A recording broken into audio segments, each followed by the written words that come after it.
Op een speciale merkel lieten studenten haar ideeën zien voor de toekomst. Van zeewier kweken en eten ont bijgelijks het meidje van speciale trekhekdoppen. Wij maken van het zwerfafval wat wij op school vinden. We zamelen zelf ook afval in bij ons thuisweg.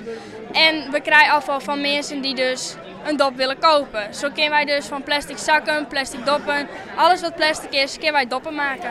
Als het nou niet duurzaam gebeurt, dan zult het over een paar jaar gewoon niet meer een goede wereld wezen. Waar planten, beestjes en alles kunnen leven. Dus wij ook niet.